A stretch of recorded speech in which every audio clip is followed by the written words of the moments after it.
Muito bem, gente. Boa tarde a todos. Nossos seminários, né, da nossa série de seminários aqui do Departamento de Genética. Prazer, né, hoje receber aqui virtualmente a Karina Lima Reis Borges.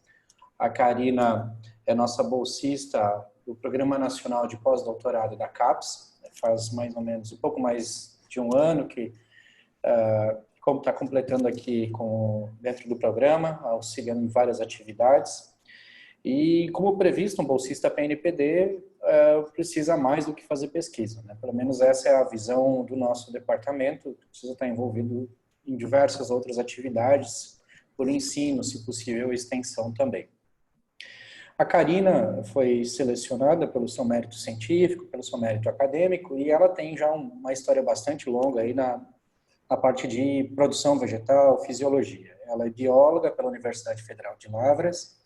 Ela tem mestrado em Fisiologia Vegetal, aqui pela Exalc, e depois cursou doutorado aqui no nosso departamento, com a orientação do professor Ricardo Azevedo, em Genética e Melhoramento de Plantas. Então, faz já um certo tempo que está trabalhando no meu laboratório, uma grande parte como voluntária, e no último ano, então, com o suporte da CAPES. A princípio era para trabalhar com melhoramento de milho, mas surgiu uma oportunidade muito interessante num projeto temático da FAPESP, que ela vai descrever para vocês em breve, para dissecar aí vários tópicos relacionados à resistência à ferrugem em framboesa. Pode parecer um pouco estranho, né? Quem conhece o laboratório aqui de alógamas sabe que alógamas e milho são coisas muito parecidas, mas já adianto que framboesa é uma alógama, né? E tem vários porquês aí, com certeza a Karina vai compartilhar com vocês o porquê que a gente decidiu comprar essa ideia. Então, Karina, muito obrigado aí pela disponibilidade. Fique à vontade para fazer sua explanação. A joia, Roberto, obrigada pela introdução, pelo convite. Eu agradeço já de antemão ao programa de genética. E hoje eu vou falar com vocês, então, sobre o controle genético de ferrugem em framboesas. O seminário está dividido da seguinte forma: vou falar um pouco sobre o gênero Rubus, depois sobre algumas peculiaridades inerentes à cultura, sobre o mercado e aspectos econômicos, depois a gente entra no melhoramento propriamente dito, e finalmente sobre a ferrugem, o problema da ferrugem em framboesa, e comentar sobre o controle e as características genéticas que envolvem. Aí, a última coisa que eu vou falar vai ser sobre o projeto FAPESP, né, quais são os objetivos e as perspectivas futuras relacionadas a ele. Então, vamos começar. As framboesas, né, elas pertencem à grande família das rosáceas. Ela é uma espécie diploide, tendo 14 cromossomos. Acredita-se que o centro de origem seja a Europa, o centro-norte da Europa e a Ásia. E dentro do gênero Rubus, existem descritas mais de 700 espécies. Das quais, dentro do Rubus, né, tem dois subgêneros bem importantes. O primeiro subgênero é o Ideobatus, onde entram as framboesas vermelhas europeias e norte-americanas, e também as framboesas negras. E o outro subgênero, que é bastante importante comercialmente, é o Eubatus, que contempla as blackberries, que a gente conhece como amora. Tá? Aí, só para mostrar para vocês que o gênero Rubus já tem genoma publicado, né? Vejam aqui que o tamanho do genoma é muito pequeno, 240 megabases, se a gente for comparar com o tamanho do genoma do milho, por exemplo, que é aproximadamente 2.500 megabases. Então, é um genoma mais simples, mais fácil, digamos, para explorar geneticamente, né? E já tem disponível alguns marcadores, cerca de 8.000. Falando um pouco mais sobre a espécie, né? A framboesa, então, são plantas lenhosas, perenes, e que possuem frutos não climatéricos, o que dificulta um pouquinho, né? Porque você precisa fazer a colheita perto do ponto de amadurecimento total daquele fruto para ele ter qualidade, alto Brix, que é o que o mercado busca, né? É um importante mercado de frutas frescas que eu vou mostrar para vocês, dessas pequenas frutas. Apresenta dormência, que é variável entre cultivares, então ela precisa passar por vernalização, horas de frio para quebrar a dormência das gemas e assim frutificar. É uma das primeiras peculiaridades. E agora, uma outra peculiaridade muito interessante é com relação ao ciclo de crescimento. As framboesas, elas são classificadas como cultivares do tipo Primal Cane and Fruity Cane. Vocês veem assim na literatura, tá? Eu vou tentar explicar para vocês, por favor, se eu estiver cometendo algum erro, eu já vi que tem outras pessoas que trabalham com framboesa que estão assistindo. Fiquem à vontade para me interromper, para ligar o microfone e complementar, tá? Eu quero deixar vocês bem à vontade para participar, tudo bem? Podem me interromper a qualquer momento se tiverem alguma pergunta, tá bom? Então, vamos lá, com relação às Primal Canes. O que acontece, vocês conseguem ver o meu ponteiro aqui? O que acontece é um período de dormência e um período vegetativo na maior parte do primeiro ano, né? E um intenso crescimento vegetativo, seguido de indução floral e em seguida a frutificação. Então, o que acontece numa variedade do tipo Primal Cane ou remontante? Nós temos o crescimento e a frutificação no primeiro ano de vida da planta. Ao contrário, acontece naquelas bienais, chamadas também de fructocanes. Vocês vão entender no próximo slide, eu vou mostrar. Mas vejam que o primeiro ano de uma fructocane ou bienal, ela passa uma grande parte vegetando, crescendo, depois vem o inverno, então um longo período de dormência, para aí sim, no segundo ano, você ter a indução de floração e assim frutificação. O próximo slide eu acho que fica mais explicativo. Vejam, os Primal Canes são canes novos, são aqueles caules verdes, frescos, que crescem a cada estação. E novos Primal Canes vão sempre surgindo a partir de uma planta mãe. Quando você tem uma planta de framboesa, você tem os Primal Canes, novos Primal Canes a cada ano, em algumas cultivares.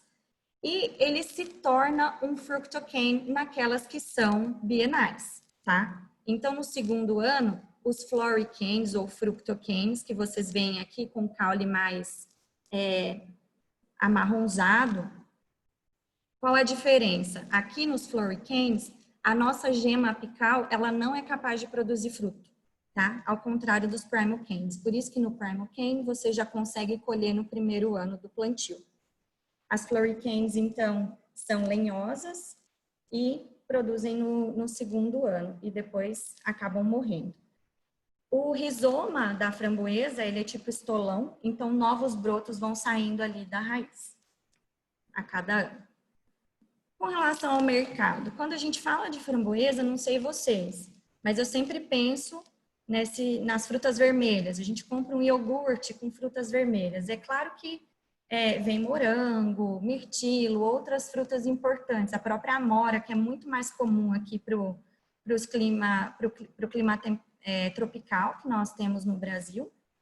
Mas existe um importante mercado de processados, né? Tanto que a gente tem várias bebidas, chocolate, desde produtos de higiene pessoal até comestíveis, né? Trata-se, então, de uma commodity horticultural. O mercado das pequenas frutas, ele vem crescendo, principalmente na Europa, nos Estados Unidos, tem um alto valor agregado no mercado fresco, principalmente porque a sua mão de obra ainda, a gente precisa, a colheita é pouco mecanizada, é feito muito com mão de obra intensiva, e o pessoal tem aumentado muito a demanda por produtos frescos e de alta qualidade. Eles têm um alto teor de antioxidantes e esse público tem crescido bastante para consumir esses produtos frescos. Bom, como aspectos econômicos, a gente tem que o principal produtor é a Rússia, seguido dos Estados Unidos, e vocês veem aí na tabela muitos países europeus.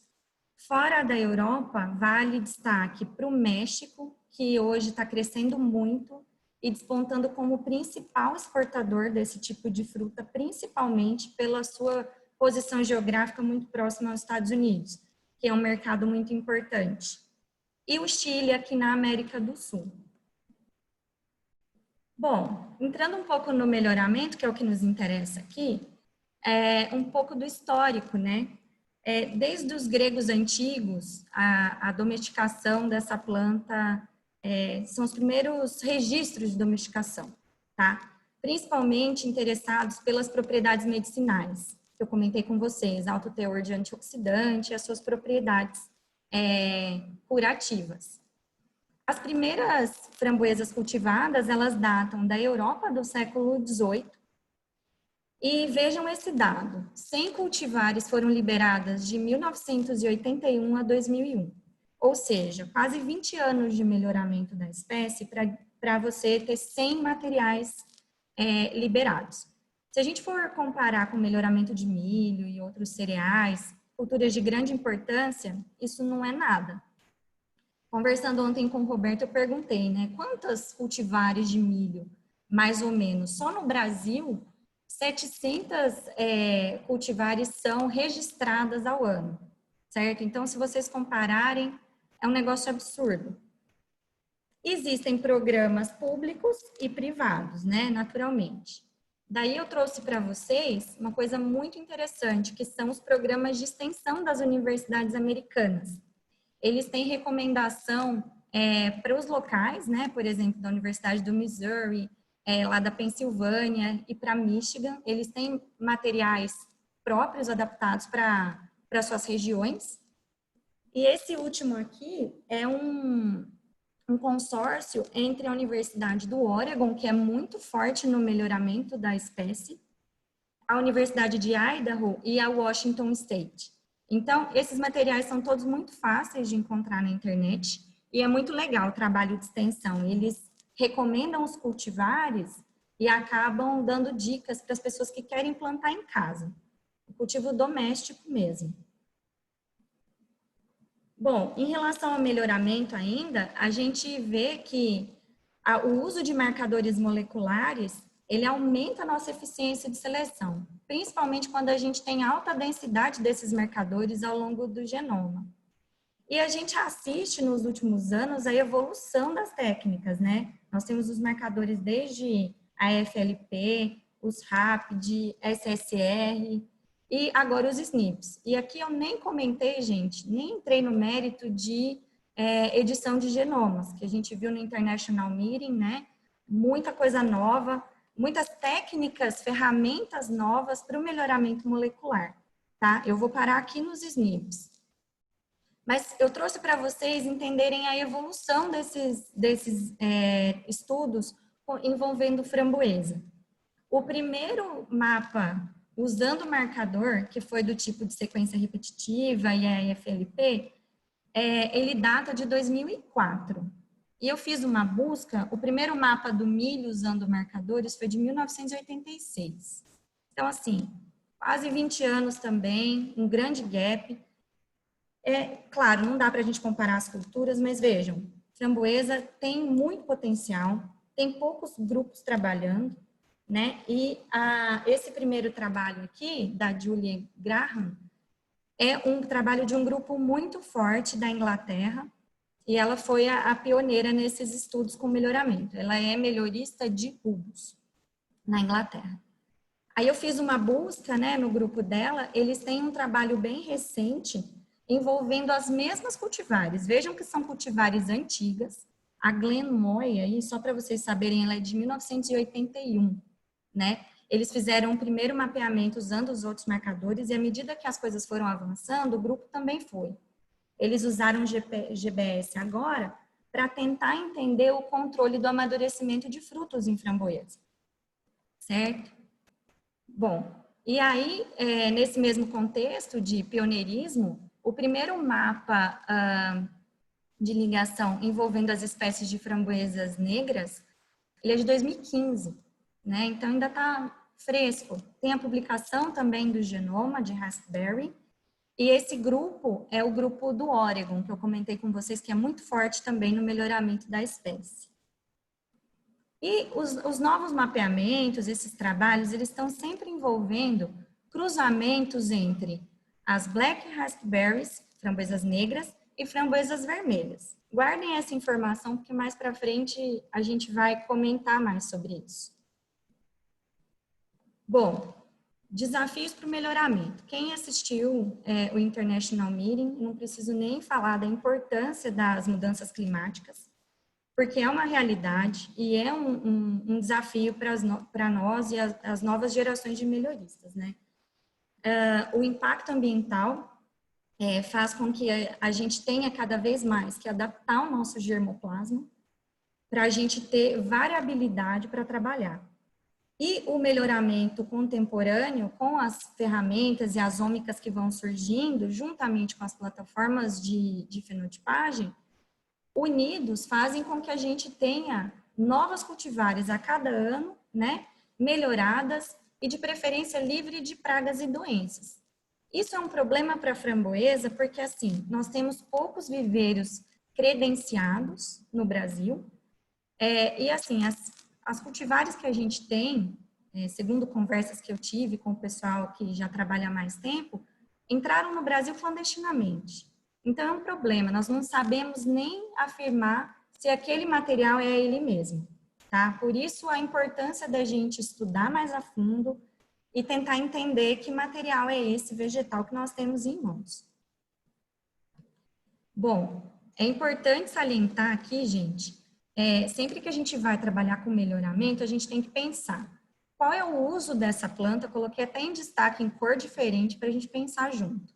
Qual é o uso, qual é o mercado e qual é o sistema de produção, né? Não adianta eu melhorar para ter uma cultivar do tipo fructocane que o mercado vai rejeitar, ou uma planta que fecha uma touceira e que não é possível mecanizar a sua colheita, né?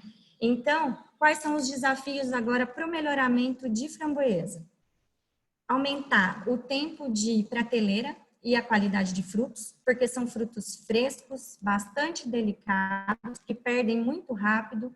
Uma analogia muito próxima é a gente pensar em morango. Quando a gente compra uma caixinha de morango, não perde muito rápido? O pessoal está tentando melhorar isso aí. Aumento de produtividade total, os ganhos que a gente tem com a lavoura. O desenvolvimento de cultivares livres, né, ou resistentes de pestes, pragas e doenças.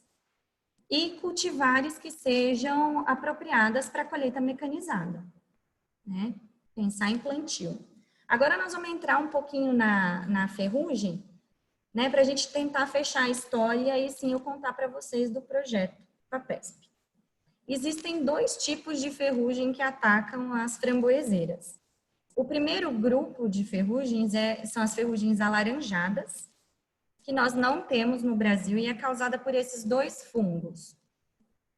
E a ferrugem foliar tardia, que eu vou passar a falar só de ferrugem da framboeseira, porque é a que existe no Brasil, ela o seu agente etiológico é o Puccinia-astrum americano.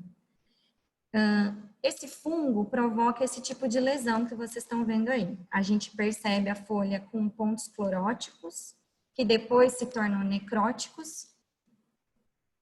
Vamos lá. Como características gerais dessa ferrugem, vamos tentar relembrar o fitopatologista que existe dentro de cada um, né? Ela é o tipo heteroécia e macrocíclica. As ferrugens, elas podem ser heteroécias ou autoécias. As autoécias, o fungo, ele permanece num único hospedeiro para completar o seu ciclo de vida. E heteroécia, ele precisa de um hospedeiro alternativo. No caso, o hospedeiro alternativo aqui no Brasil, ele não existe. A gente não entende muito bem como esse fungo se propaga. E no hemisfério norte é o pinheiro canadense, tá? E ela é macrocíclica, ou seja, várias fases do fungo para completar o ciclo da ferrugem. Ela pode ser macrocíclica ou microcíclica.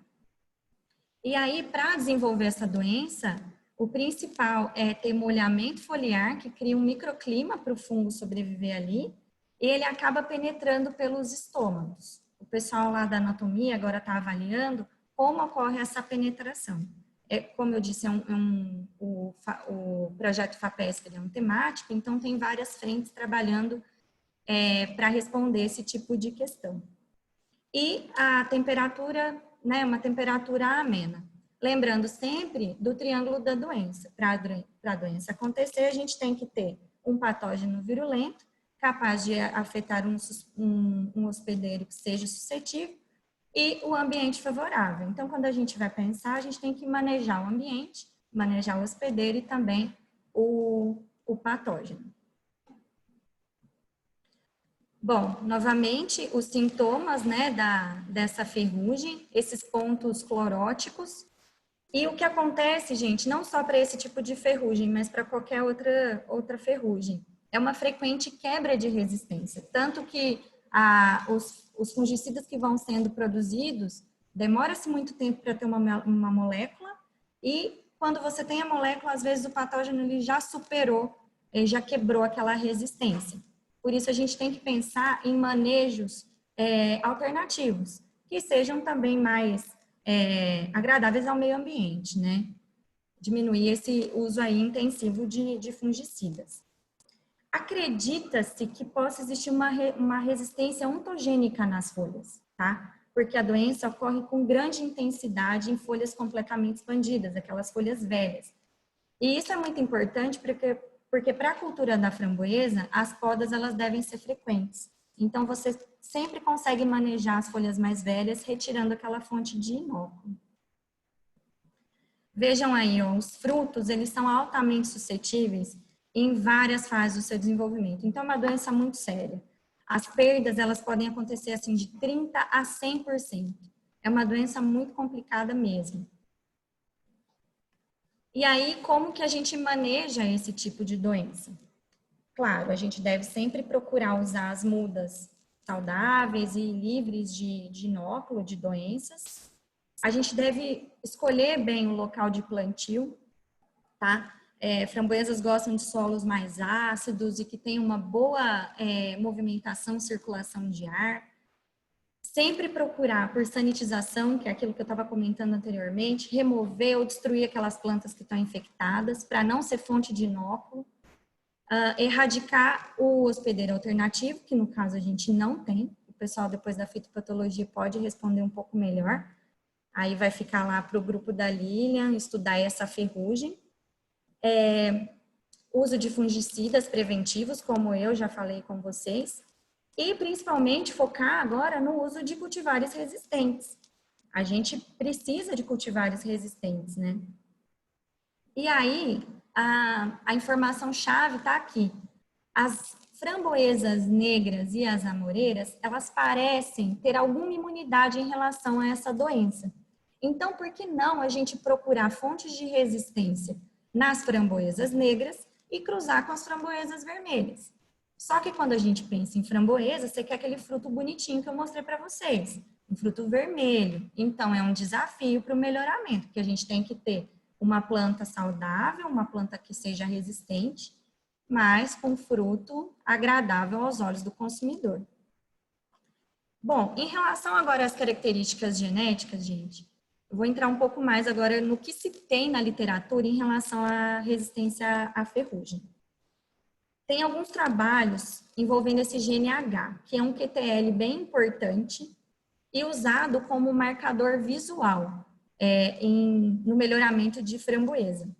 Ele faz parte do grupo de ligação 2 e ele determina a pubescência do como, caule, enfim, do quêmio. Se você tem o caule sem espinhos, desprovido de espinhos, que é o genótipo Hzinho, você tem uma alta associação, a literatura já mostrou isso, a resistência à podridão por Botrytis e à podridão do Spur Blight, mas não a ferrugem alaranjada e nem a podridão do como. Bom, aqui estão os trabalhos, novamente, do grupo da Julie, que tem até um livro sobre melhoramento de framboesa, e eles estão tentando caracterizar esse GNH.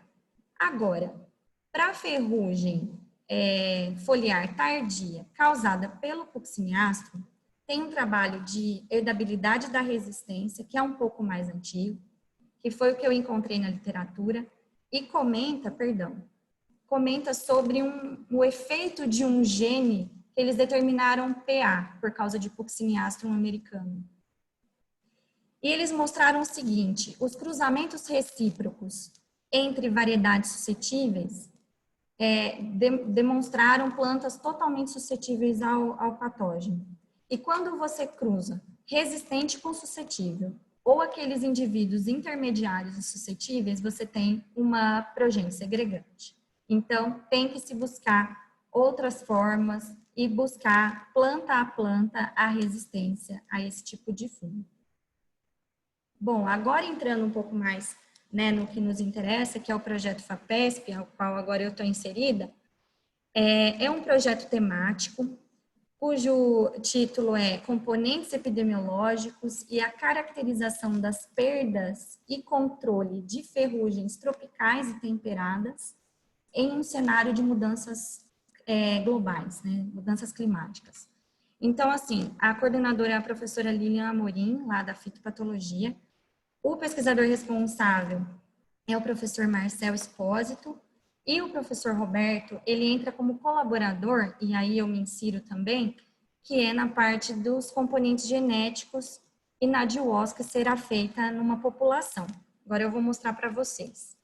Bom, o nosso trabalho vai ser tentar identificar os QTLs ou os genes candidatos responsáveis por resistência a essa ferrugem. Então, nós vamos tentar caracterizar esses genótipos que estão tropicalizados, né, com relação ao florescimento, frutificação, porque vocês estão percebendo a temperatura que está em Piracicaba, né? Quem está em Piracicaba deve estar fritando aí.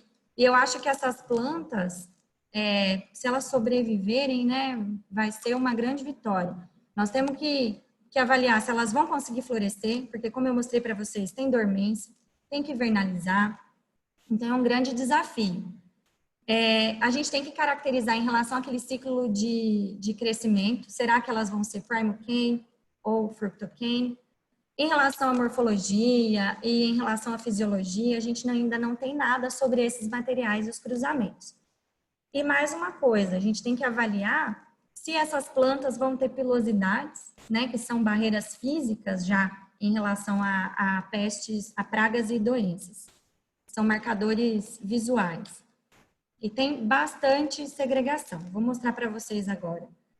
Ó, a gente tem um painel com os parentais, que são a Golden Bliss, a Heritage, que é a cultivar mais plantada no Brasil, a Rainbow Top, a Salmon e duas framboeseiras negras, que é a Black Jill e a Raspberry Missouri. Tem vários nomes para essas cultivares, várias características. Aqui eu coloquei de uma maneira mais simplória, só para vocês entenderem qual é o nosso objetivo. Nós estamos pegando plantas diferentes e tentando cruzar com a Rubus occidentalis, que é a DIL, que é uma fonte de resistência à doença que é o nosso alvo. E aí, então, temos já uma progênie segregante, plantas bastante diferentes e cujos targets agora, o que a gente quer encontrar? Frutos avermelhados, de preferência, depois a gente vai ver se é possível caracterizá-los em relação à qualidade, BRICS e tudo mais.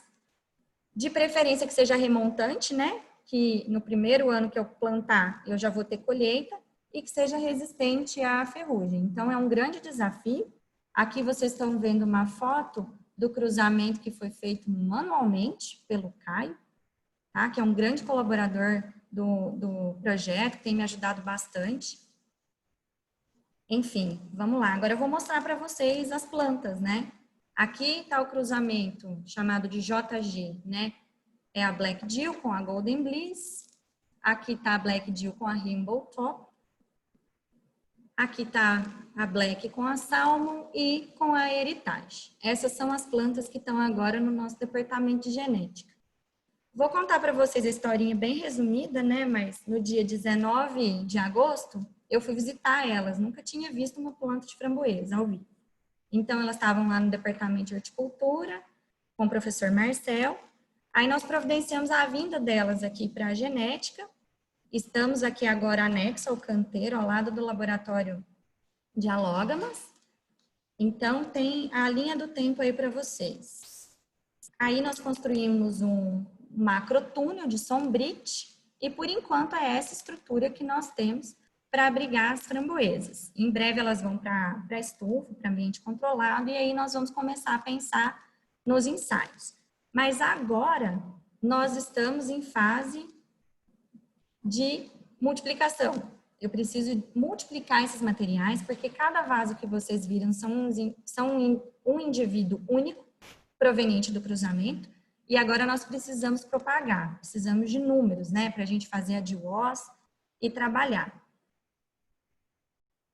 Nós vamos fazer, então, já está previsto no projeto, o sequenciamento, que vai ser via GBS, nós vamos fazer a DWOS, procurar esses SNPs, depois os genes candidatos, fazer mapas de associação, mapas de ligação, tentar explorar ao máximo a diversidade genética que a gente tem nessas plantas, nessa população, e vamos caracterizar, de fato, as regiões genômicas envolvidas na resistência à ferrugem.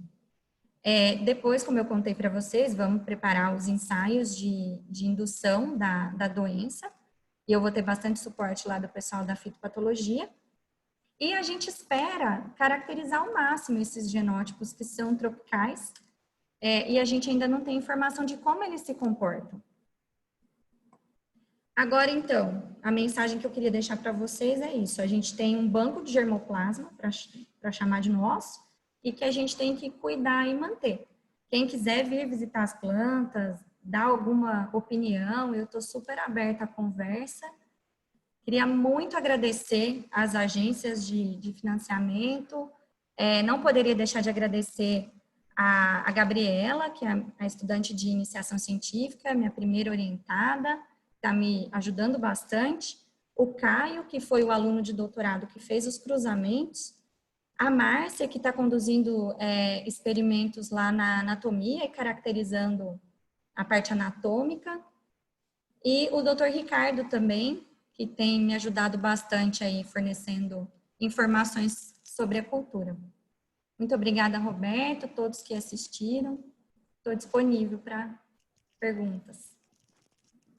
Obrigado, Karina, pelo seminário. Como eu comentei no início, o projeto FAPESP, então estamos começando, na verdade, as atividades de melhoramento propriamente dito. As hibridações começaram há praticamente 3 anos atrás, né? Demorou um bom tempo para que ocorresse os cruzamentos, obter as populações segregantes. Então, é algo que tem sido gestado aí no Departamento de Produção Vegetal há um bom tempo. E, finalmente, agora temos o painel em mãos, né? E por ser um painel que a gente consegue manter por propagação vegetativa, né? Então, dá para a gente explorar aí ad eternum muita coisa interessante aí pela frente. Pessoal, fiquem à vontade para fazer perguntas, comentários. Eu não consigo ver o chat. Pois não. Eu queria fazer um comentário, Karina, parabéns pela apresentação. Fiquei bastante contente de ver, porque nós estamos nesse projeto. Obrigada, tá? Matheus. E não sei se vocês sabiam, mas nós estamos fazendo a parte dos poliploides desses materiais, né? E uma das coisas que nós tínhamos colocado como proposta era realmente ter uma caracterização muito detalhada do ponto de vista citogenético, porque não tem nada feito desses materiais, e a gente sabe que isso é importante para a gente também não ficar fazendo cruzamento às cegas, porque nós vimos de alguns poucos trabalhos, e esse também é outro desafio, não tem muita coisa feita, né? Que existem variações cromossômicas entre as variedades, né? e que espontaneamente surgem variantes justamente por conta dessa propagação clonal, né? Você fazer as mudas, né? Então, é bem legal saber que tem o banco aqui.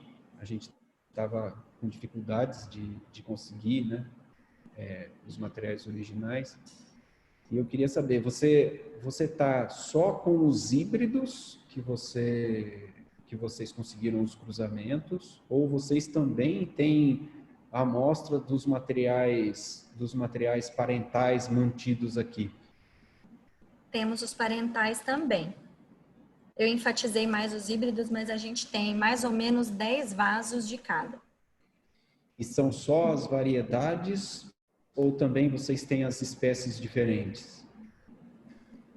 Uma outra diferente eu tenho conseguido com o Caio, que é esse aluno de doutorado que eu comentei, que ele agora está trabalhando num viveiro comercial lá na região de Campos do Jordão. Inclusive, é bem lembrado que eu não comentei na apresentação, mas no Brasil, as duas regiões mais fortes são Vacaria, no Rio Grande do Sul, e aqui em Campos do Jordão, agora sul de Minas, expandindo um pouquinho.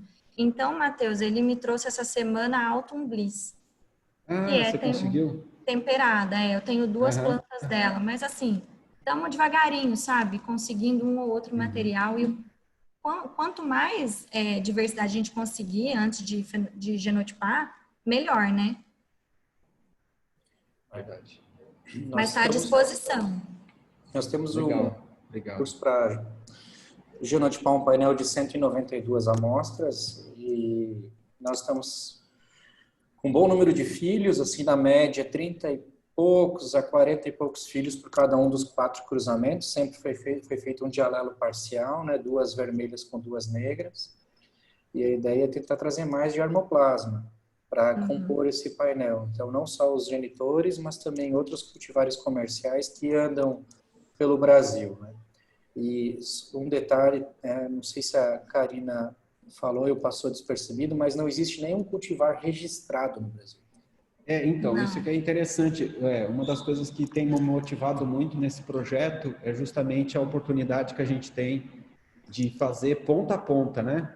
Porque é uma planta que poucas pessoas trabalharam, e uma das coisas que eu conversei com o Marcel e com o professor Mourão, quando eles me chamaram, foi justamente a questão da gente poder terminar o projeto até o lançamento de uma variedade, né? E eu acho que isso é uma oportunidade que a gente tem muito pouco aqui, né? Muito raro a gente ter uma oportunidade dessa, né? Isso eu acho bem legal. E a abrangência, por exemplo, nós estamos fazendo os poliploides, os tetraploides, como uma ferramenta, porque ele pode virar diretamente uma variedade, né? Se ele realmente tiver alguma vantagem.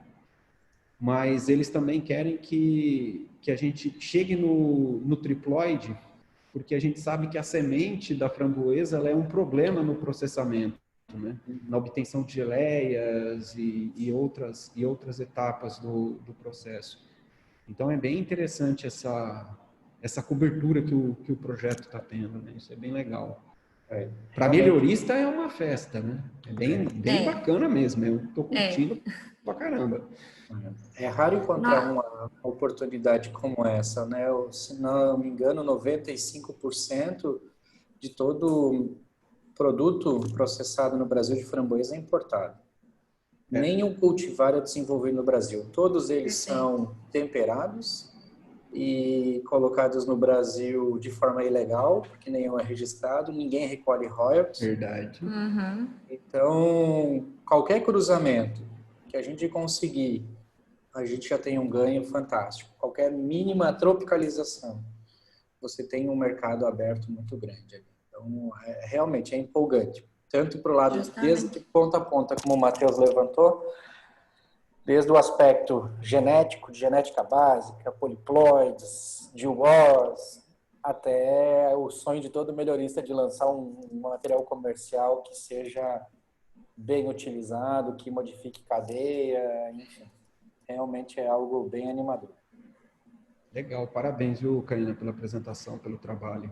Obrigada, Matheus. Que bom saber que você está aí para colaborar também. A gente pode conversar mais sobre pode contar framboesa. com a gente. porque Pode eu estou contar me com a gente. sentindo, né, às vezes a gente fica muito animado, né, Roberto, com a possibilidade, é um negócio novo, mas não tem muita gente para compartilhar. Eu sei como Legal. é que eu estou orientando uma aluna de doutorado, eu sei como é que é esse desafio. Legal. Obrigada. Pessoal, Karina, perguntas? Opa.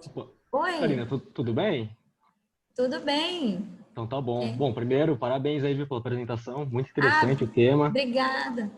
muito bacana. Eu queria perguntar, na verdade, se existe alguma espécie vegetal próxima da framboesa, porque pelo que eu entendi, existem poucas informações, né, sobre o genoma da framboesa em si. Eu queria saber se existe alguma espécie em que já exista essa caracterização de genes de resistência, né, para que vocês possam comparar no futuro. Uma boa pergunta. O que eu andei vendo, a mais aparentada, que tem mais informações, é a moreira, que eu mostrei para vocês, mas é um outro subgênero. E aí já é um pouco mais complicado da gente comparar, né? Entendi, mas daí, por exemplo, como que vocês fariam essa identificação desses genes de resistência contra a ferrugem, por exemplo, no genoma, né? Sim. Bom, Então, aí posso pode falar. Gustavo, bem interessante sua colocação. A moreira, né, ela é muito mais trabalhada no Brasil. A Embrapa Clima Temperado, né, ela tem um programa muito forte de lançamento de cultivares, mas pelo lado poliploide da cultura, o lado genético, os genomas de referência, essas anotações não são feitas assim. Então, isso complica bastante. Mas a própria framboesa está bem mais desenvolvida. Então, já tem alguns painéis bem, como a Karina mostrou no início, 8.000 marcadores SNPs já bem desenhados e bem localizados. Então, de certa forma, a gente vai poder trabalhar diretamente com o genoma sequenciado, mas com os scaffolds que tem da própria framboesa, né? Mas em termos de melhoramento, a prima mais próxima é a amora preta. Mas complicações, ela é poliploide, então Entendi. complica bastante fazer algumas, como é que chama? Análises nesse sentido, né? Referências. Prospecção, né, na sua própria espécie, entendi. Obrigado, viu, Karina, professor? Imagina, obrigada, Gustavo. Karina, Oi, aqui quem fala é Gustavo, o outro orientado da professora Cláudia. Tudo bom? tudo bem e você? Também. Eu fico muito feliz de ver mais uma pessoa aqui do departamento envolvida no projeto. O meu projeto de doutorado também é do mesmo temático. Que bom. Até pouco tempo só tinha eu da genética lá até março, né, dos professores. Eu me sentia meio ilhado, né? É bom ver uma pessoa mais próxima participando também. Ótimo, ótimo. Não, eu queria perguntar qual tecnologia de sequenciamento vocês vão usar para fazer o GPS? Ainda não tem essa informação, talvez o Roberto. Não, ainda não tem nada muito definido. Não tem Mas nada muito definido. possivelmente Lumina. Bem provável Lumina, que é o painel que a gente já vem utilizando para milho, né? Mas, por exemplo, não temos ideia ainda de que enzimas de restrição vai utilizar, se vai usar uma, se vai usar duas, enfim. Isso é uma coisa que até comentei com a Karina essa semana, que a gente precisa extrair DNA dos parentais e começar a fazer alguns testes, porque em breve a gente vai ter que tomar essa decisão, mas ainda é muita inferência, nada assertivo. Eu pensei no seguinte, né? Essa semana a gente conversou sobre isso, né, Gustavo? E aí eu achei aquele trabalho usando o GBS também, do pessoal do grupo da Inglaterra, da doutora Graham. E aí eu pensei em ver até as enzimas de restrição que ela usou, testar primeiro as que ela usou, já que ela usou em framboesa. Uhum. Pô, legal. Parabéns pela apresentação, muito legal. Muito obrigada. Depois a gente conversa melhor sobre o seu tema de tese. Sim, Tem interesse. Na verdade, esse projeto temático, né, pessoal, ele envolve muita gente. Se eu fosse colocar todo mundo ali, mas a professora Cláudia Vitorello, que é do departamento, também está envolvida, o Matheus, estão tentando fechar, assim, responder várias perguntas em aberto mesmo. Acho que vai ser muito promissor. Karina, nós temos a Márcia Dias, acho que quer fazer alguma pergunta. Márcia, fica à vontade para abrir seu microfone. Pois não. Oi, gente, tudo bem? Na verdade, não é uma pergunta, parabéns pela apresentação, né? Eu também estou Obrigada, trabalhando Márcia. com vocês agora, né? Só que eu sou aqui do departamento de... eu estou aqui na pós de Fisiologia e Bioquímica de Plantas, eu sou co-orientada do Marcel, orientada pela professora Beatriz Apesato, da Glória. E assim, eu estou muito contente, Karina, de você estar agora com a gente. A mesma ansiedade, né, de ter com quem conversar sobre o tema, eu já estava passando aqui, porque embora o Caio, a Raquel trabalhem com framboesa também, cada um é uma coisa diferente. Então, mais uma pessoa para a gente, né, trocar informações. E assim, seu trabalho, sua apresentação foi muito esclarecedora, inclusive para mim, porque infelizmente a gente não consegue, não dá tempo de estudar tudo. Então a gente vai trocando o pneu do carro com o carro em movimento, né? Então ter com quem conversar vai ser muito gratificante. E daí, assim, tirando as partes da genética, que são um pouco avançadas e complicadas para mim, né? Eu não sei se eu entendi direito o que vocês vão fazer depois dessa caracterização morfológica, né, que você falou. Vocês vão fazer, eu não sei qual que é a sequência, né? Primeiro você vai ter que multiplicar essas plantas para poder ter a quantidade de material para fazer o sequenciamento, e depois vem a caracterização morfológica, é isso? Perfeito, Márcia. Perfeito. A gente precisa multiplicar o material primeiro, adaptá-lo, colocar em casa de vegetação, para depois a gente ter número suficiente para fazer a genômica de associação, e depois eu vou aproveitar esses materiais para caracterizar morfofisiologicamente.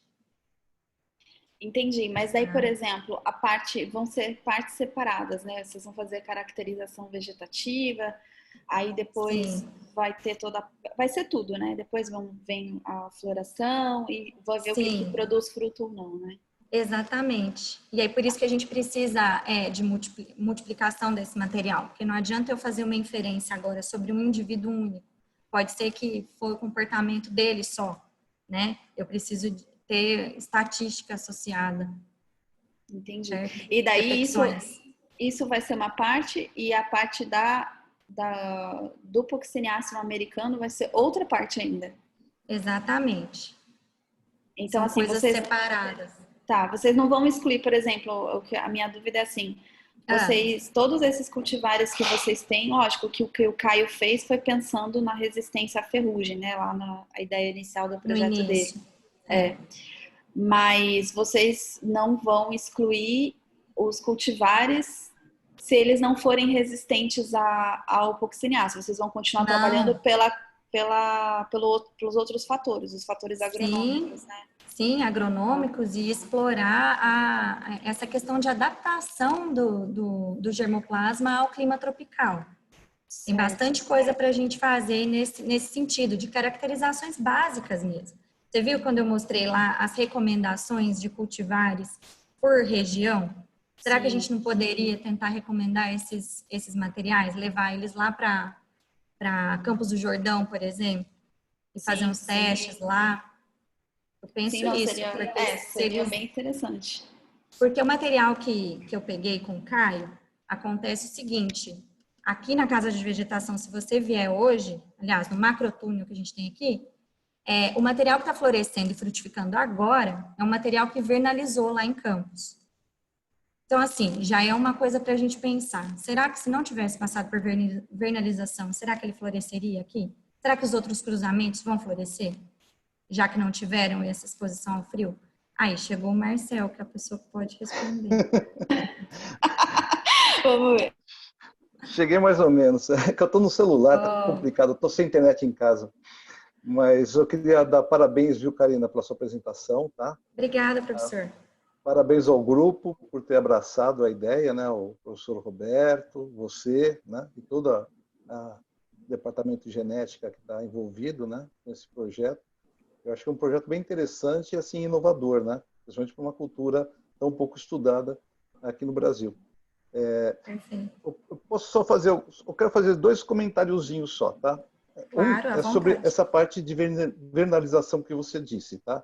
Essa vernalização, ela é importante para os não remontantes, tá? Os remontantes, eles não precisam de vernalização. Então, Perfeito. todo esse material que está aqui já em Piracicaba, ele não precisa estar sendo vernalizado, não precisa passar por frio.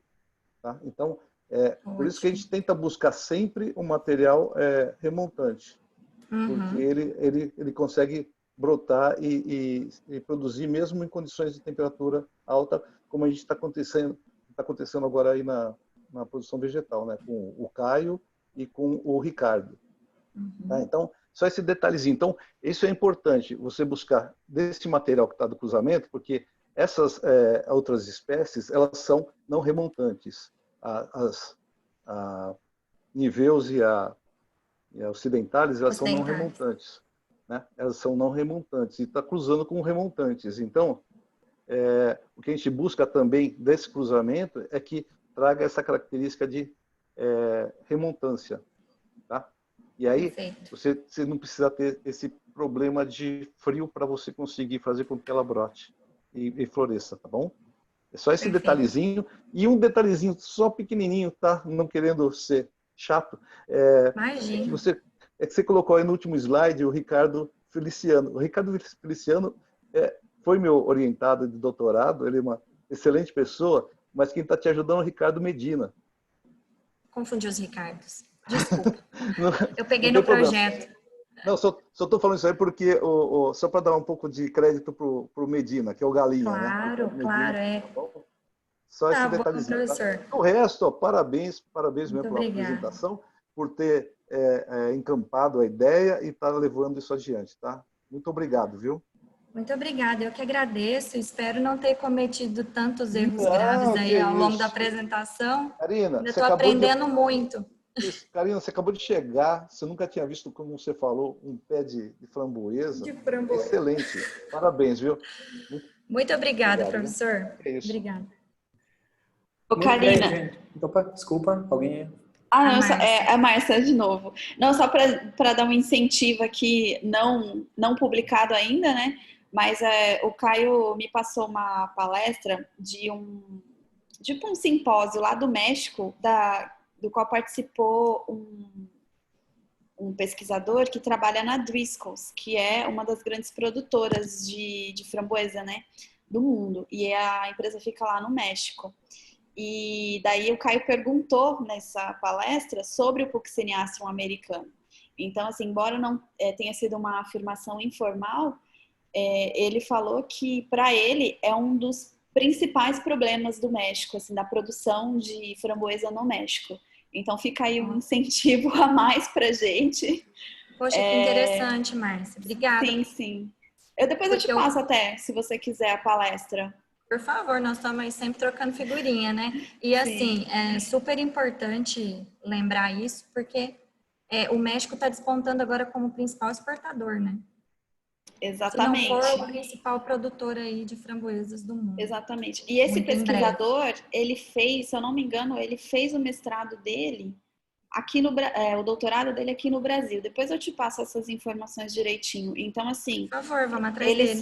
Ele é mexicano, me parece, mas ele saiu daqui, do doutorado aqui, trabalha lá com a framboesa, e ele falou justamente isso, que o Puccineastrum é uma das principais doenças e é a mais difícil de manejar. Então, fiquei feliz, né? A gente tem serviço aí para um bom tempo. Temos serviço. É isso mesmo. Obrigada, Márcia, por ter assistido e pela sua contribuição. Imagina. Depois a gente troca mensagem, então, sobre isso. Parabéns mais uma vez. Muito obrigada. Muito bem, gente. Pelo horário, precisamos encerrar aqui. A discussão está muito boa. Queria agradecer a Karina novamente pela apresentação e também fazer só um comentário final em relação como projetos grandes podem juntar docentes e alunos de vários departamentos para um objetivo que vai de ponta a ponta, como o professor Matheus falou. E muitas vezes a gente fica preso em culturas grandes, né? Tipo ditos grandes, como milho, soja, cana, e existem oportunidades fantásticas em minor crops, né? Então, muitas vezes a gente precisa abrir um pouquinho os horizontes, abrir um pouquinho o coração, conversar com colegas de outros departamentos.